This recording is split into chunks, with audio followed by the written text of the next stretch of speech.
This is my oversight role. You can't limit me. Sina kukutangalanyiza era bano batakameramen natambudde nabo bena bagana yebali yakavumira obusanga omuntu ali obubi nakwata ekifaananyi kibaza okukola. You can't limit us. We can direct. There's nothing like a direct from above. I'm a member of parliament. The chairman of committee education. What are you talking about? And members. So this is a problem of the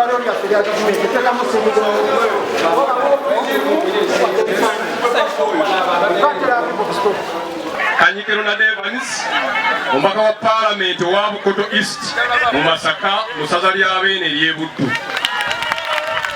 Mubanyiigira omuntu asinga okusula obubi n'okulya obubi ba poliisi.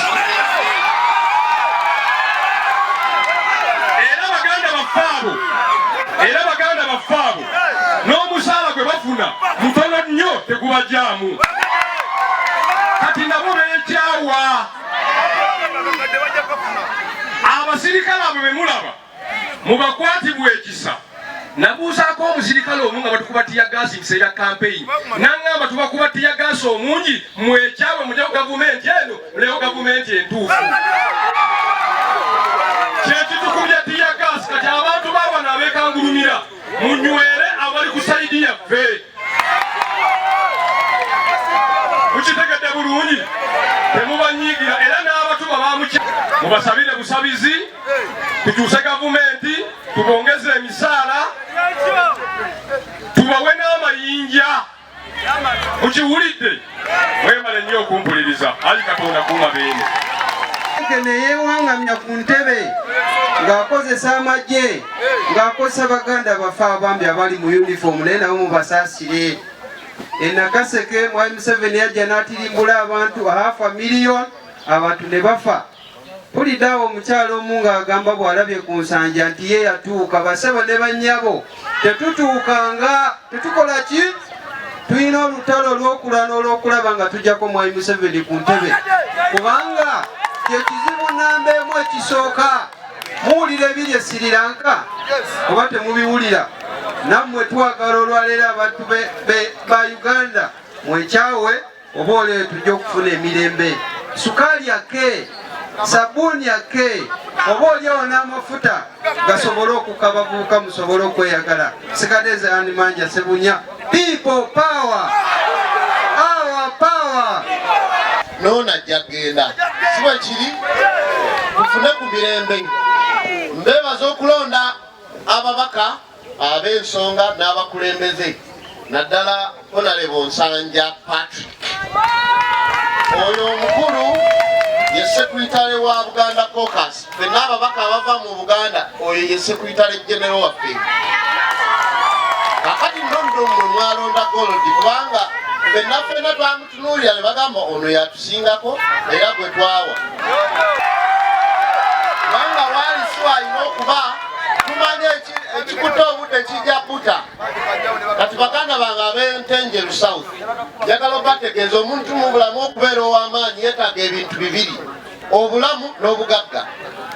Naye obuzibu bwe tulina ne gavumenti yaffe eno nti ebyo byensinze okudibaga emisaala ebyenfuna kubanga ebyenfuna tebabalimbanga batunuulira mmeka z'oyingiza mmeka z'ofulumya. Kati eziyingira zeeyongedde okufuuka ezakkekwa ate ng'ezifuluma zeeyongedde okukola ki okweyongera obungi. Kino nno bannaffe naddala abatawagira National Unity Platform oba ebibiina ebyenkyukakyuka mulina okukitegeera nti tuli mu lyato limu. Mulimu tusekerera nti abaabo bali mu kubbira naye nammwe muli mu lyato limu. Bwe tunamala okubbira mmwe muddako. So kati n'olwekyo bino si bya bufuzi si byaki naye ffenna tugire abatunyigiriza bali 1% betuli 99%. Wabula bali 1% batusinga ssente n'amaanyi naye people power will always be greater than people in power. Bulungi nnyo nti Kyagulanyi n'abeera president naye bamukuume nga bwe bakuumye Kabwejumbiro n'atwesibyeko. Kulwa Katonda n'ensi yange Ssaabasajja Kabaka wangaali. People power, our power. Nze Lukyamuzi David Kalwanga nimbaka Parliament w'Ebusujju. Oyo akola bye mwagala mumunyweze. Akola bye mukola ki? Honorable Nsanja, kyokoze bano abantu bayinza obutakitegeera. Omuntu akwata ku musawo, omuntu akwata ku by'obujjanjabi, omuntu akwata ku ddwaliro aba akutte ku bulamu bwa bannayuganda. Weebale nnyo, weebalire ddala.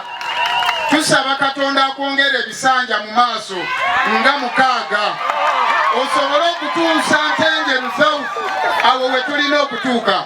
Kulwa Katonda n'ensi yange alikwatako alinda bakanvaamu wanga alayisa abasajja. Solo tikiswaza buswaza gavumenti yagamba nti alwana netta abantu eruweero abasukka 7,000 bannayuganda baafa nga bafiira ku Bakalu. Era gavumenti nesuubiza bannayuganda bonna nti egenda kuleetawo enkyukakyuka eya nnamaddala bata fundamental change nga baga terigenda kuddamu kikafuuwe okulaba akalulu akabbibwa mu Uganda. Kikuba ensonyi n'okuswala tebannaffe batamidde obukulembeze, batamidde okubeera mu buyinza, tebakyalina nansonyi nakujjukira tekyassa abantu eruweero kwali kubba akalulu. Kati akalulu bakabba misana ate ne bakeewaanira namu tujja kabba n'obabuuza ki ekyatisa bannaluweero abe Nakaseke baafiira ki lwakabba ate najja neyeewaana ne ku rediyo bwe alina obuyinza obukalangira kakati anenya bamuwanga anenya bobota abanenyezaaki. So embeera gye tutambulamu yeeyo bannayuganda balina kwebeereramu kumanya ki kye tulina okwolekera bakole kye balina okukola okwenunula. Twetaaga okwenunula mu ggwanga okw'omulundi ogwokubiri. Okwasooka kwali kwa Kiwaani, okwa 46. Twetaagayo okwenunula okupya nga kw'amaanyi gaba people power. Kisoloti kyenyinza okwogerako nti edda abantu baatyanga nnyo kunama ne kati gavumenti n'erimu abantu abatakyatya kunama kubanga akalulu Kisoloti kabakunamizza nnyo ne batuuka nga tebakyatya. Naye munnange kyongera okulaga bannayuganda obwesige bwe baagala babateekemu bwe bufaanana nti batandise buli kimu bakikoze naye batalina bululu bagamba katuwambe box katuteekemu lwampa katukole buti tujye bakoma okubanga babamye n'eddembe ettono eryo ery'okwerondera gwe basalawo bajja kubasindika ku pulaani endala. Gavumenti ya Mwami Museveni yakoze kulonda yalonzeewo ye gweyagala naye bannansi balonze then bo ne balondamu gwe baagala. Balabika bali mu rihaso yakukola kintu kino naye tubategeeza nti naffe rihaso gye tuyitamu essaawa eno nga abantu balonda gwe balonda ate mmwe ne muteekawo atayiseemu tujja gikozesa era naffe tulaba ngeri ki gye tugenda okugyeŋŋanga. Katusabe nnyo mugikomye gye mugikomezza ereme kutalaaga walala kubanga naffe tweteeseteese okugyeŋŋanga. Ebyo byonna tetubitidde. Tumanyi tugenda mu by-elections nnyingi ng'Ekasese ng'Epalisa yonna asiya bwe banaabeera nga bamutyobola nga bamuzannyiramu bali mu rihaso yakuttattana ggwanga lino naye kye banakwasaako ebiri Mukama yajja okulamula. By-elections mu ggwanga lyaffe tezikyalina makulu gonna era tezikyalina mugaso gwonna eri bannayuganda. Ndaba nga it's a wastage ku ssente z'omuwi w'omusolo ate era ng'okusalawo kw'abantu tekussibwamu kitiibwa.